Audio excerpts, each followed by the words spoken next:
Amados e amadas de Deus, hoje, 19º domingo do tempo comum, Dia dos Pais, início da Semana da Família, e nós somos convidados a olhar para um Deus que é bom, um Deus Pai, que Jesus nos ensina a chamá-lo de Pai, e de uma forma muito mais especial, chamá-lo como papaizinho, Abá, ó Pai.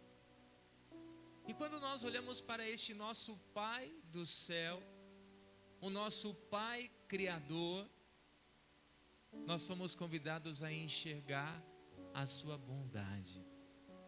Um Deus que é bom, e é bom o tempo todo.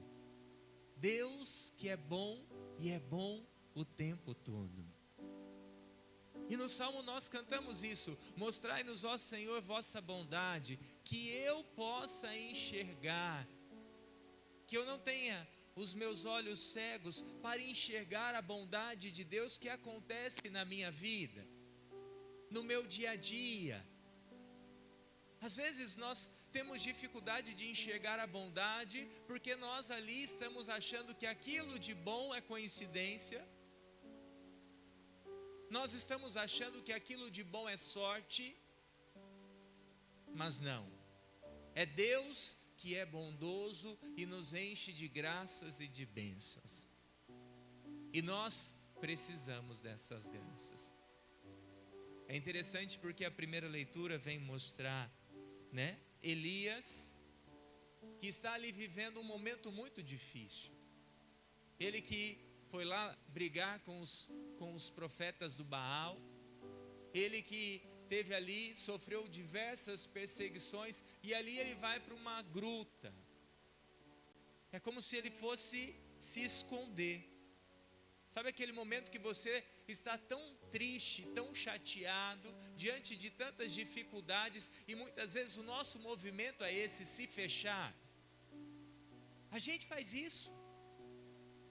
E ali no momento em que ele está fechado, Deus falou para ele: sai daí e vai lá fora que eu vou me apresentar para você. E aí quando ele sai, acontece um vento muito forte, e ele pensa, é Deus se manifestando, mas Deus não estava naquele vento. E ali acontece um terremoto, e ele pensa, é Deus se manifestando, mas Deus não estava naquele terremoto. E ali veio um fogo, e ele pensou novamente, é Deus se manifestando, mas Deus não estava no fogo. De repente fez-se um silêncio, e veio somente aquela brisa. E ele percebeu, Deus estava ali com ele. É muito importante nós podermos olhar para essa palavra e entender que Deus ele pode se manifestar de todas essas formas. Mas neste momento, ele quis mostrar que em muitos momentos difíceis da nossa vida, nós vamos precisar nos silenciar e ali somente sentir a sua presença no silêncio. Sabe por quê? Porque às vezes nós nos sentimos sós, e ali queremos uma ação muito grandiosa de Deus. E Deus ele escolhe a forma dele se manifestar. Vai ser no silêncio do teu quarto que ele vai se manifestar.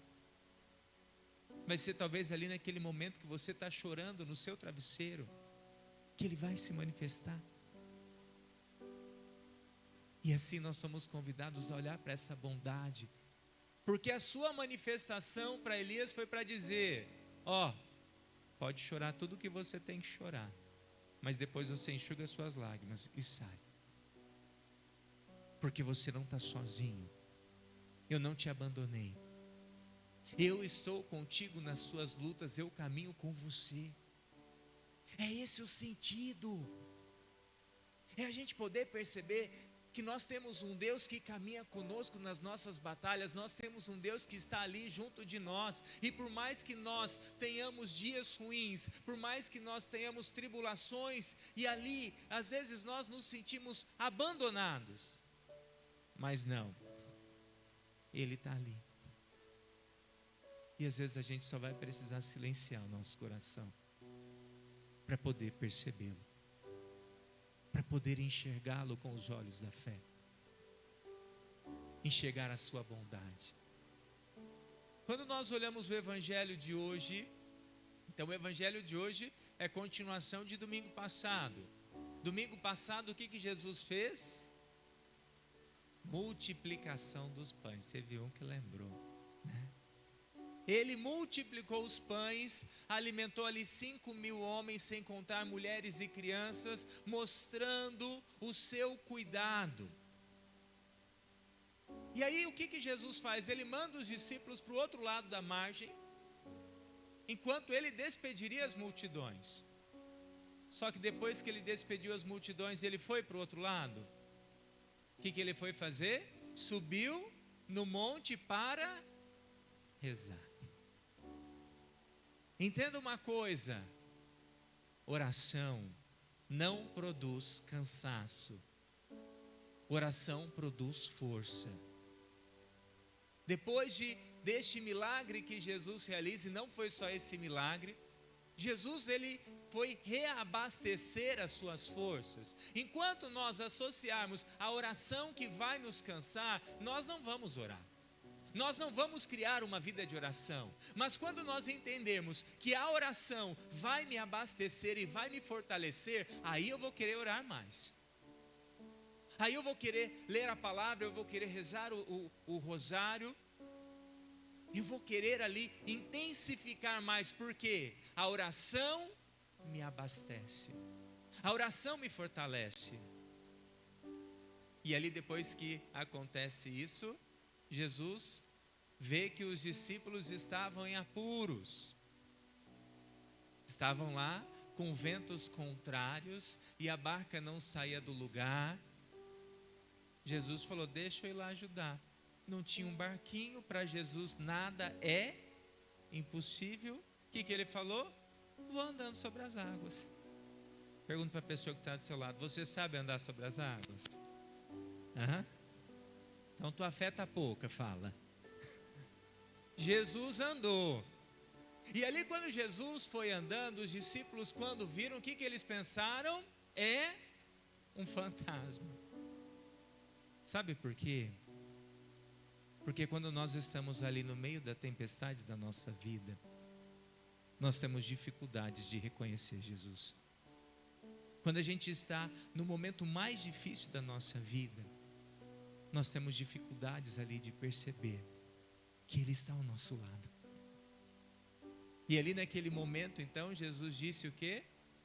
Calma, sou eu. E talvez naquele momento, o que mais seria interessante para os discípulos dizerem é o que? Senhor, então entra na barca. Pedro foi ousado. Por mais que a sua fé foi um pouco fraca, mas Pedro foi ousado. O que Pedro fala para Jesus? Se és tu. E é importante isso, porque o se és, ele coloca uma dúvida. E essa dúvida é para que a gente possa também ver, será que é Deus que está fazendo? Sabe por quê? Quantas situações que eu estou ali atendendo, e ali a pessoa fala: nossa, aconteceu algo, será que foi Deus que me deu essa graça? E eu falo: não duvide, creia, acredite. E ali então, Jesus disse para Pedro: Pedro, vem. Pedro colocou o primeiro pé sobre as águas e começou a andar sobre as águas. Mas é interessante porque essa palavra diz que quando Pedro desvia o olhar de Jesus e olha para o vento, para o efeito do vento, Pedro começa a afundar. Sabe por quê? Porque muitas vezes, durante as tempestades da nossa vida, nós corremos o risco de olhar mais para o problema do que para Deus. nós corremos o risco de dimensionar, aumentar muito mais o problema do que Deus. E é por isso que aquele ditado é valiosíssimo. Não diga para Deus o tamanho do seu problema. Diga para o seu problema o tamanho do seu Deus. Nós precisamos aprender a fazer isso. Porque quando nós temos um Deus grande, nós não temos medo. Quando o nosso Deus é grande, nós não afundamos nas tempestades da vida. Só que naquele momento que Pedro afunda, dá tempo de Pedro falar o quê? Senhor, salva-me. Eu não sei qual a altura da água que Pedro estava, mas a gente pode perceber, a boca de Pedro estava do lado de fora.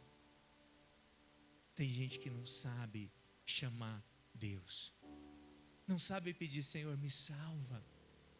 Nós temos que ter essa humildade. E ali então, Jesus estende a mão para Pedro, tira Pedro da água.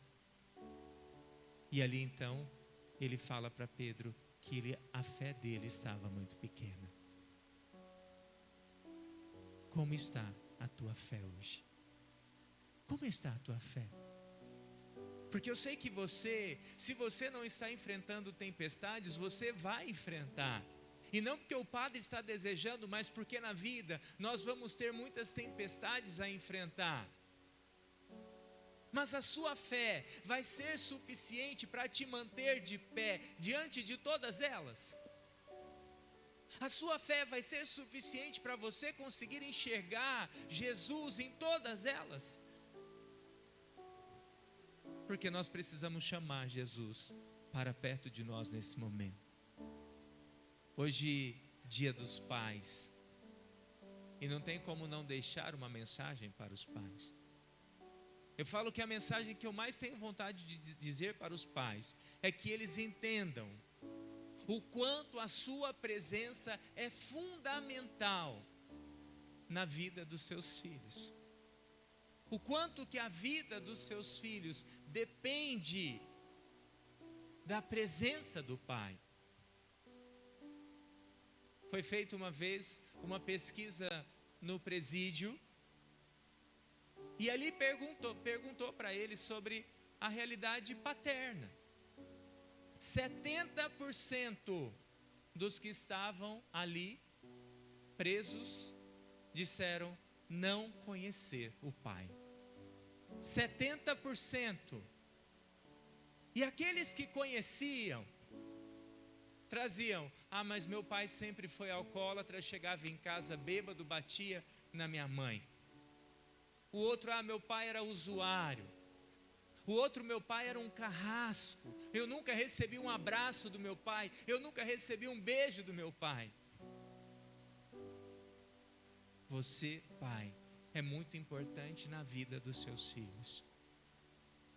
E você precisa entender isso. Não dá, entenda isso, não dá para terceirizar a paternidade. Você precisa fazer a tua parte.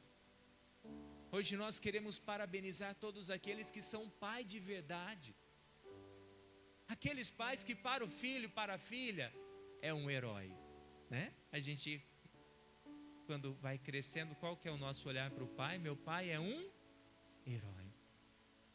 E quantos pais são heróis? Porque souberam educar com autoridade, não autoritarismo. Souberam amar de verdade. Pai, não tenha medo de abraçar teus filhos.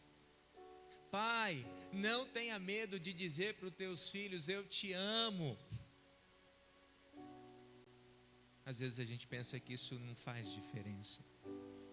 E aí agora eu falo como psicólogo. Quantas pessoas que ali você atende e quando ela vai trazer todas as mágoas de um passado, ela traz, meu pai nunca disse eu te amo para mim. Eu não lembro de ter recebido um abraço do meu pai. Que o seu filho possa ouvir muitas vezes de sua boca, eu te amo. Que você possa ser este pai, assim como José é modelo de pai. Mas também falo para os filhos.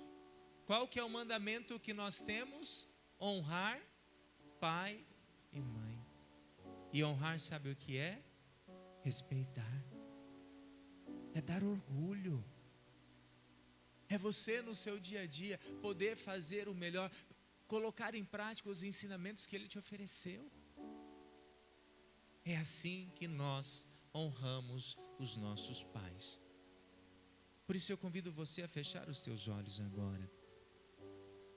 Que essa palavra caia no teu coração, para que você entenda que diante das tempestades da vida você tem Jesus para acalmá-la. Diante das tempestades da vida você tem Jesus que é capaz de te fazer até andar sobre as águas. Então não se sinta só. Tente enxergar Jesus que vem até você e diz: sou eu. Não tenhais medo, sou eu. Eu estou com você. Eu estou com você no teu tratamento da sua enfermidade. Eu estou com você na tribulação que você está passando na tua família. Eu estou com você na tribulação do teu casamento. Eu estou com você. Você não está sozinho. Talvez você não esteja enxergando, mas Jesus está ao seu lado. E o que Ele te pede é que você seja capaz muitas vezes de ficar em silêncio e somente senti-lo. Senti-lo na brisa suave. Senti-lo ali junto de você, te fortalecendo, te amparando, te animando, te encorajando, te capacitando. Ele não te abandona. E é por isso que você é capaz de enfrentar todas as tempestades da sua vida.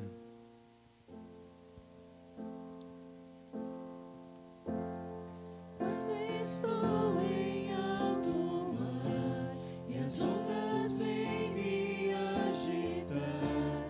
Minha fé começa a fraquejar. O medo se instala no lugar.